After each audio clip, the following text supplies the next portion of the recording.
Rivera, thank you so much for joining us.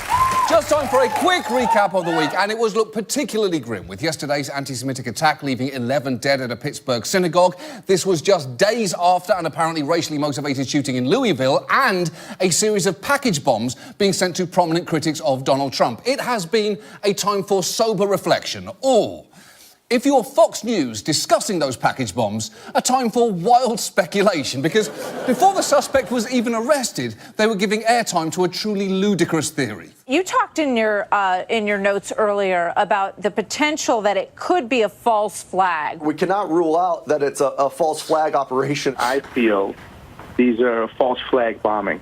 At the risk of sounding like a far right-wing lunatic, I have to say that I believe that this whole thing was an elaborate hoax. Yeah, but here's the thing about that. Sounding like a far right-wing lunatic is not really a risk for the Fox News brand, is it? It's more of a guarantee. It'd be like if Tony Bennett started every song with, "At the risk of making your grandma wet." What are you talking about, Tony? We all know that's going to happen. It's specifically what you're here to do. Now, once the suspect was found, and it was clear not just that the bombs were real, but that he was very much a Trump supporter, Geraldo apologised, tweeting, "Never mind, outsmarted myself in conjuring false flag operation." Now, can I just say that outsmarted myself is a brilliant way to say that you did something incredibly stupid.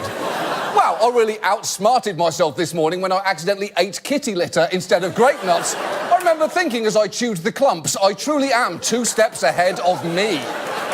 But incredibly, even after the suspect's motivations were clear, some Trump supporters remained insistent that there was more to this story. Obama probably sent his to himself, and Hillary Clinton probably sent hers to herself. So you don't think this guy actually sent these bombs to these officials? No, probably not. Why? They probably had it done. They may have paid him to do it. What would be the upside of that? Trying to bring people feeling over to their side. And against Trump? Yeah.